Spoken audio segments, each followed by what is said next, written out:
Hizi kwa kura ambazo zilimpa tiketi ya UDA Daktari Eric Mutai, wengi wakimfahamu kama the equalizer. Ni eneo ambalo lilikuwa linaelekezewa macho yote kwa sababu ya ushindani uliokuwepo kati yake na alikuwa waziri wa kawi Charles Keter, ambaye alibahatika kupata kura chache zikiwa ni 60,342. Equalizer tuko naye studioni katika siku ya leo akiwa anaendelea na safari ya kusubiri uchaguzi mkuu. Aombe Mungu apate kura nyingi zaidi na aweze kutumikia kaunti ya Kericho. Na vile kabisa katika kinaganaga yuko wakili George Kithi. Wengi wamemuona katika uchanganuzi wake wa masuala, mjuzi wa mambo katika maeneo mbalimbali.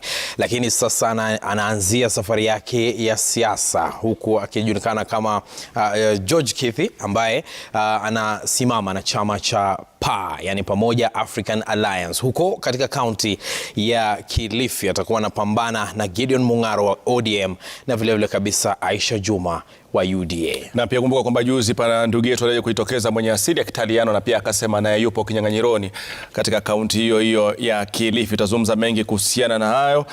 Kasusu Wabaya aliweza kujitokeza na kusema kwa pia naye anatafuta hicho kiti, lakini naona Kithi anatabasamu hata kulizungumza, lakini utaniwia radhi, nitakuja kwako. Lakini kwanza karibu sana Daktari Eric Mutai. Kwa kweli chama cha UDA kilikuwa na uchaguzi wa mchujo.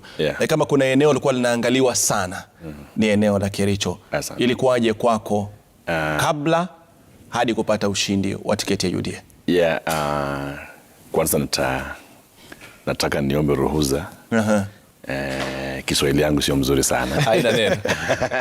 So we really want to appreciate the party kwa sababu tulikuwa na party primaries, and in all fairness we appreciate the party leader, His Excellency Deputy President William Ruto, because UDA as a party had structures enough. In Kericho, of course, we had a situation where the high octane of politics was at its highest level. Na kila mtu alikuwa akiangazia Kericho. Kwa sababu tulikuwa na my competitor Waziri Charles Keter, tulikuwa na Lily Ngoka alikuwa deputy governor, na tulikuwa na engineer Fred ambayo tuliongea na yeye tukakubaliana tushikane mkono ndio tuendeleze sera ya Kericho mbele. Lakini hata hivyo safari haikuwa rahisi.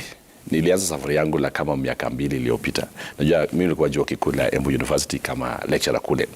Lakini vile tulikuwa tumeona mambo ya ukatuzi na the way devolution was being handled, we thought as professionals and as friends of people of goodwill that it's time that we make devolution really work for our people. And that is where our journey began. So for 2 years we campaigned non-stop. I can tell you, my brother, that campaign yetu ilikuwa non-stop. Every day tulikuwa na functions kama 10 that we were attending on a daily basis, from funerals to weddings to birthday celebrations hata ya watoto kule Kichichi. We attended all of them and we prosecuted our case. We laid down what we want to do for the people of Kericho.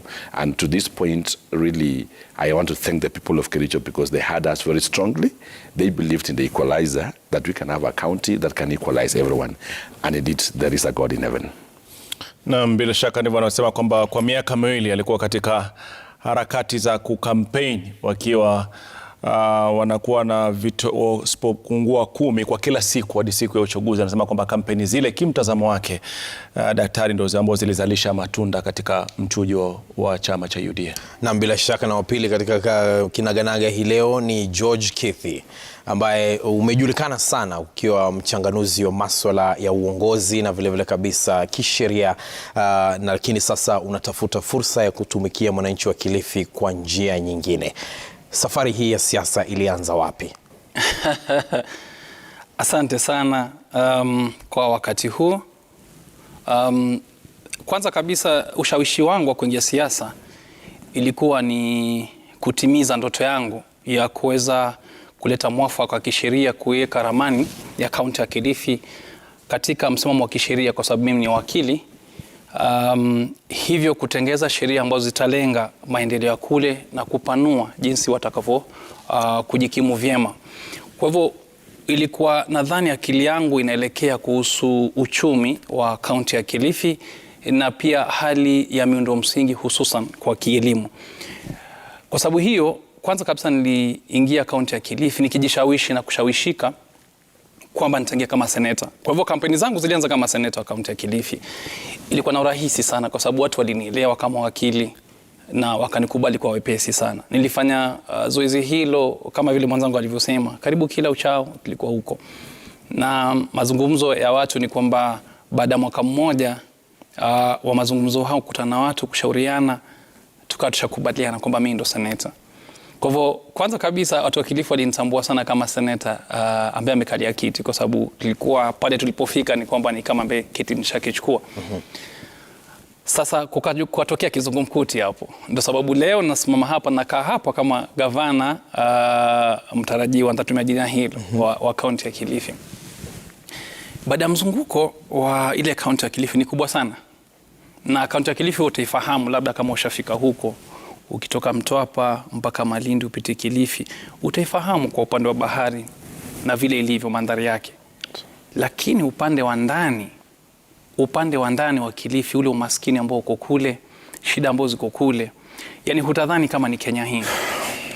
Watu walipoona yale mambo ambayo nayafikiria, ikawa kwamba kutakuwa na ugumu wa kutimiza ndoto ikiwa katika utunzi wa sheria. Kwa sababu ukitunga sheria peke yake, kuna lile ambalo lazima ulitengeze. Mtoto kwenda shule, sheria peke yake hampeleki shuleni. Mtu kupata lishe, sheria peke yake haimpi lishe. Miundo msingi, hususan ya ajira, kuna mtu ambaye lazima alitende hilo. Alafu la muhimu ni zile rasilimali ambazo tuko nazo zote hatujazikimu vyema. Kwa hivyo kuna hali ya ubadhirifu ya kupoteza sana ile mali na pia wakati. Nikashauriwa kwa muda sana, lakini nilikataa. Kwa ndani ya kiasi mwaka mmoja nilikuwa nakataa, kwa sababu nilielewa kwamba mimi mwenyewe nataka nini. Napenda sana kazi ya uwakili, na nilijua kwamba nitasaidia watu na nitaenda kufanya kazi yangu ya uwakili. Babangu alifariki mwanzo wa mwaka huu. Katika mazishi ulikuwa na pishe pale, watu wengi wakisema lazima nigeuke niwe gavana. Mimi mwenyewe nikaa sitaki. Wazee walikuja wakaniona wengi sana wa Kilifi, wakaniambia kwamba ndio tunao watu ambao wanasema katika gavana, lakini kuna mbinu, semo, mienendo na hali ya mtu kujibeba ambao ndio tunatazama. Ikawa kwamba wananiambia mimi nigeuke niwe gavana. Nilipokata zaidi nikaambiwa, wewe huu uongozi wa utaka wako mwenyewe ama watakufanyia watu? Kwa sababu sisi watu ndio tunakuambia ugeuke, kisha wewe unashikilia kama unataka useneta. Sasa huu uongozi ni wako wewe mwenyewe ama unataka kufanya huduma watu? Ikafika siku kabidi nikubali, nikasalimu amri, nikageuka kuwa gavana. Haikuwa rahisi kwa sababu kulikuwa na pande mbili ambazo zilidhani kwamba labda nimesaliti watu wa Kilifi. Baada ya muda walinielewa yale mahitaji walionayo, suluhu ambazo tuko nazo, fikra ambazo tuko nazo, na yamkini Mungu akipenda hawatakuwa wametulagai, hawakuwa wamenilagai. Watanichagua kama gavana wa kaunti ya Kilifi kwa chama cha Pamoja African Alliance, yani PA. Nashukuru Mwenyezi Mungu kwa hii nafasi. Najua jaribu langu la kwanza, lakini namshukuru Mwenyezi Mungu. Ameniangaza na amenipa fikra na hali nyingine ya mtazamo wa maisha ambao sikuyaona. Labda kuna jambo ambalo nataka kulitimiza, na nadhani kwamba kuna mambo mengi ambayo nataka kutimiza kwa watu wa Kilifi. Asante sana. Na bila shaka. Na kwa kweli ni hoja nzito ambayo naweza kuzungumza. Umekuwa mwadhiri, unafanya shughuli zako kwa kaunti ya Kericho. Daktari, ni nini ambacho ulikiona katika kaunti ya Kericho, kile kimoja ambacho kilikufanya ukasema kwamba hii kivyo vyote vile lazima nitafute hichi kiti ili nibadilishe? Maana tunajua kwamba kaunti ya Kericho ni miongoni mwa kaunti tajiri sana kwa kilimo ambacho kinafanyika pale ndani. Ni nini ambacho unaweza sema kwamba kama singeona hichi Rashid, labda singekuwa nimepigania hichi kiti? Thank you Rashid. Kwanza vile umesema ya ukweli ni kwamba Kericho tuko na mali. Kama kuna county kuna mvua, kama kuna county kuna rotuba mzuri, ni Kericho County. Lakini mimi kama binafsi najua mimi sina nyumba hapa Nairobi, sina nyumba pale kwingine. Nyumba yangu ni kule reserve pale inaitwa Rungut kule chini kwa nyumbani. Na mimi nimekaa kwa watu kwa village. Mimi nilipoteza wazazi wangu kitambo kidogo tukiwa bado wadogo. Na growing up Kericho, despite all the riches that it has, I can tell you today before this national television that bado kuna watu wanalala njaa kule Kericho. Watoto hawaendi shule. Hata mavazi kupata ni shida. Because we as a county government have not taken that big step of making agriculture work for our people. So what really prompted me to contest for this position is that I've been a keen follower of devolution and devolution practices across the county. And we've looked into successful counties that has made attempt to make devolution really work for them. A quick example is like Kwenye here, where Kifuta Kibwana is, where when you cross over, despite it's a desert area, they have turned around and added value to their mangoes and other products that they have. In Kericho, we have tea. Kericho tuko na chai, Kericho tuko na masiwa, tuko na kahawa, na tuko na viazi na kila kitu. Lakini ninataka niwaambie ukitasama haya ni kwamba mpaka leo Bomet County bado anatusupply na masiwa kule Kericho. Mpaka wa leo huyo mkulima wa chai hajapata haki yake, na kumbuka Senator Cheruiyot alikuwa na bili ya chai. Sasa mimi when I walk into this journey is to see a situation where we add value to agriculture. In the devolution chapter, one of those key devolved areas is agriculture, because the interest of devolution was to create a rural economy where money will get to the pocket of the people in the village areas. And for us in Kericho to succeed, we must work on agricultural area. So what prompted me is that now we want to increase our budget. Like we've been doing 5% budget to agriculture. My view and my plans is that we now want to shift this budget to 20 and 30% of the 8 billion budget that we have in Kericho County. The impact of this is that we'll be able to tie agriculture together with agro-processing industries, which is trade, and add value. Rashid, we had a very fruitful meeting. Number directors were dairies, kule Kericho. And 2 days ago, we had a robust meeting with them on how tutaweka hizi cooperatives pamoja. Then we come up with a milk processor that will help our farmers process their milk in Kericho County. And I can tell you before you today that 6 months after our swearing in, we'll be having a functional milk processor in Kericho. Na tutakuja masiwa kutoka Kericho County. Tena, the areas that is affecting the dairy in Kericho is the food, the feeds that we are feeding our animals. We've tested some of these feeds that we are giving to animals, and they fall below standard. They are expensive, and in terms of production is almost zero. So we're also working around the clock to ensure that we'll have a feed processor in Kericho County to supplement and subsidize cost of feeding that we'll give to our dairy farmers. In this way, then, we'll be able to add value to our milk, we'll be able to subsidize the cost of production and the feeding of animals in Kericho County. We also know, like in the tea bill that we have, the Munya, what Munya actually took and prompted, and what Senator Cheruiyot bill advocated for in Parliament. By the way, if you look deep into that bill, it gives governors sweeping powers to determine the prices of tea before they leave their county. So what we are planning is to take that law into action. And before our tea is taken to auction in Mombasa, we will be able to say, kama mimi Governor Dr. Mutai Equalizer, nasema kabla hii chai itoke kwa Kericho, hiyo ndio pei tunahitaji kwa auction market hivi. And this will help us to work on the farmer. We have the best tea research foundation in Kericho. This tea research, most of our tea farmers are still stuck to the, I know where you come from, you don't have a lot of tea. We are what we call the clones in the tea industry. And these clones, like now what we still have in the farms is what was inherited from the colonizer 1950. Hii chai unachuna lakini hakuna production. Lakini kuna swali nitakuuliza, utaniwia radhi labda kabla tuendelee. Wewe kama mwadhiri, wewe kama mtu ambaye umeishi pale Kericho, umeona shida za wakazi wa Kericho, na ukasema kwamba unashangaa ni kwa nini kwamba ni kaunti ambayo inasifiwa ama imebarikiwa na ardhi ambayo ina rutuba, ni kaunti ambayo inaweza kuzalisha pesa kwa kilimo na maziwa, lakini unastaajabika kwamba kuanzia kufikia sasa Bomet wanawasaidia nyinyi na maziwa. Wakati uliona hizo shida kwa miaka miwili mitatu, je, mlijaribu kusukuma serikali iliyokuwa madarakani ibadilishe kwanza, ama mliona tu nia peke yake ni nyinyi kuingia uongozini? Not really. We've partnered with existing governments as professional experts. We've lended out our advice. But you see, when you have a sitting governor, it is up to him to take what you want or not. And then every governor has priorities. Like Kericho, I think our governor, our good friend, Professor Paul Kwenye, had this interest in roads. And give it to him. a number of rural roads has been opened up in Kericho. And that is why, Rashid, when you talk about the CIDB, that is the overall expectation of the budget process in Kericho County, our priority was in roads.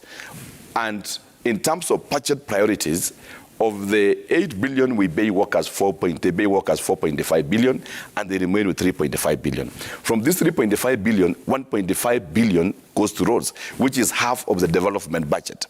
So the focus of the sitting county government as it is now was to work on the rural roads. And that is why I'm saying, you know, they have a budget that they are working in, and their CIDB, that is the overall projections of what they want to do in their government. So what we are bringing in now is that for us, we want to say, okay, we've done our roads, but what do we transport with these roads?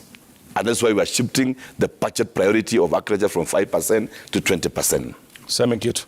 Na bila shaka na tukiangazia tu swala la miundo msingi na vile vile kabisa elimu na masuala kama hayo ya kimaendeleo katika kaunti ya Kilifi. Wewe mwenyewe ulipokuwa ukizungumza ukisema kwamba upande mmoja wa barabara huenda ukakushtua, utashangaa iwapo kweli kama uko katika kaunti ya Kilifi ambao umezoea kuangalia fuo za bahari na masuala kama hayo.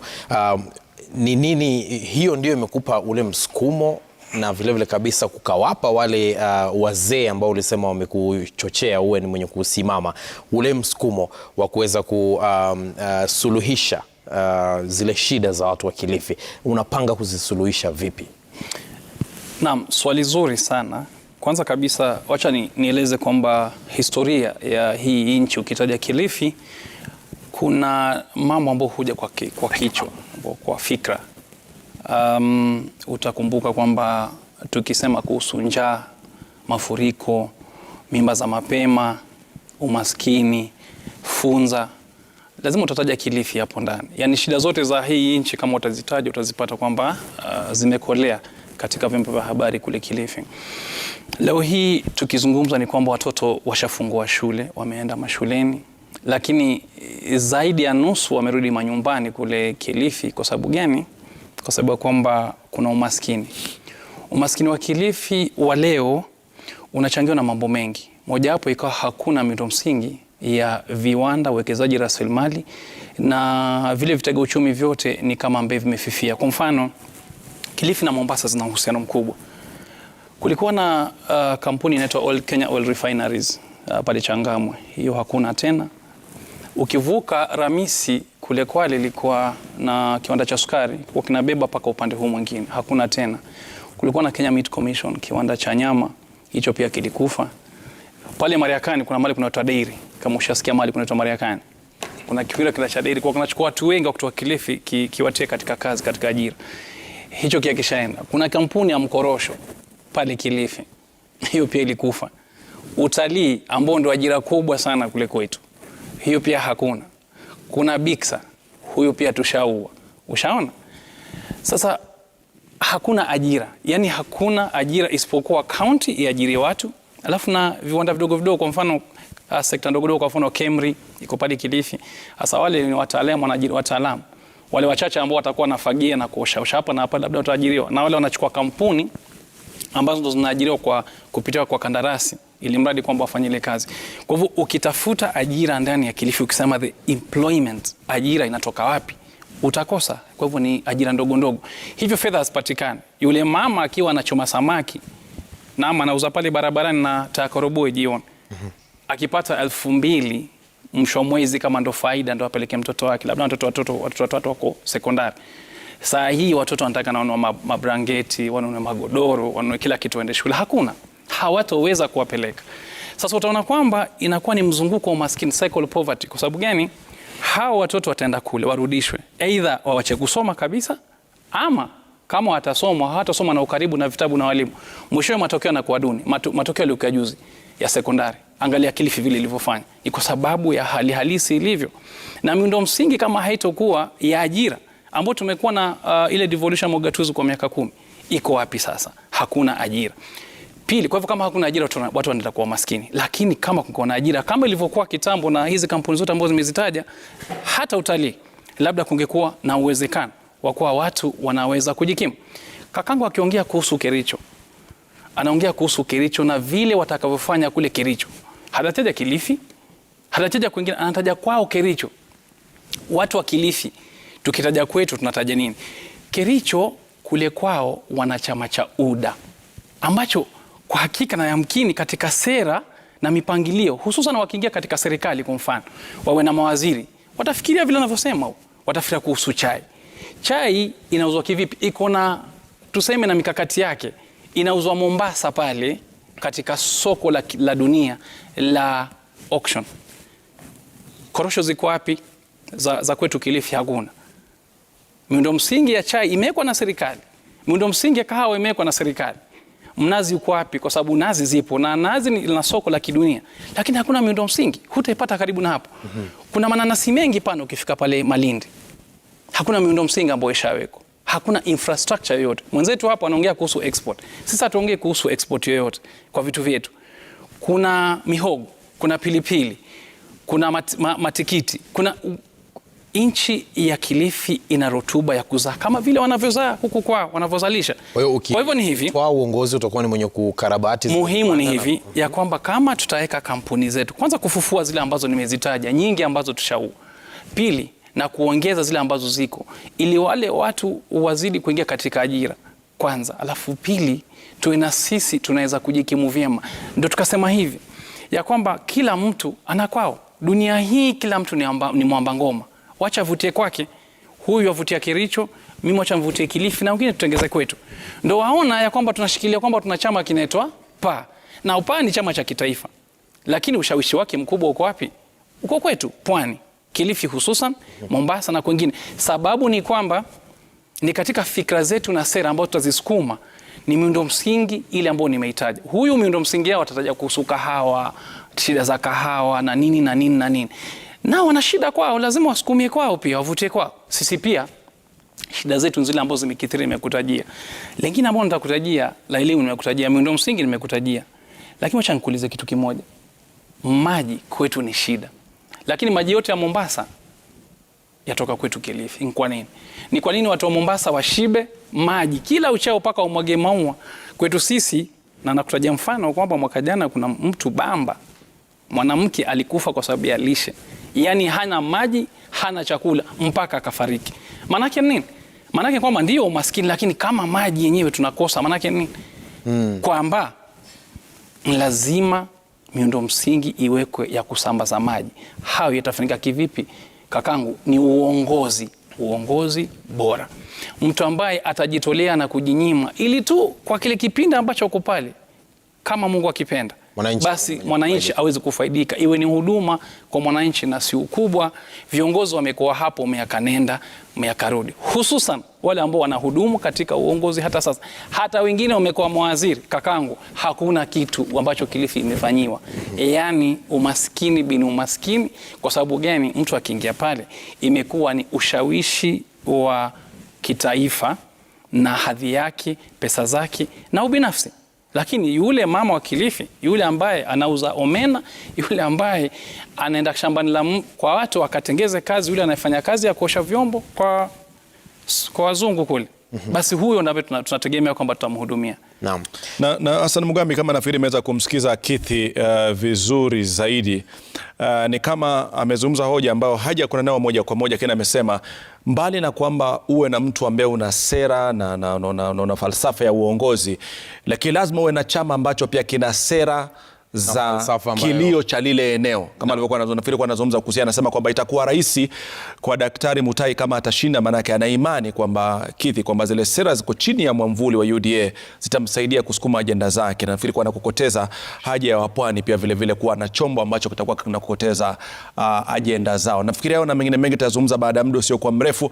Kuna wale jamaa walikuchangia, wale jamaa ambao walikuchangia ambao walikuwa kwa nafikiri nitakuonesha video yako, wananiambia Rashid, mwambie daktari azungumze hii lugha na sisi tumuelewe, ili tuweze kujua yapi ambayo atafanya. Kwa tukirudi itabidi watende haki, waelewe mipango yako kwa lugha ya Kiswahili. Lakini before we go for that break, this guy is talking of a village party. This party, that's a village party. It is to partner with us in UDA ndio tusaidia hawa jamaa. Sasa hii jamaa yake bwana, it doesn't go beyond this village. Sasa wapiga kura, ngoja nikwambie, wapiga kura wako kule kijijini. UDA inaweza kuwa pale ilipo, lakini wapiga kura kwa wapi? Pale kijijini. Hao ndio wanafahamu shida zao. Uliza shida za Kilifi wapi? Ule sikaza sokoke ni hajui, UDA haijui. Sema tunaona hapa wanajaribu kuraiana, mmoja ajiunge na mwenzake, kila mtu anasimama imara. Tutarudi na mengi baada ya muda usiokuwa mrefu.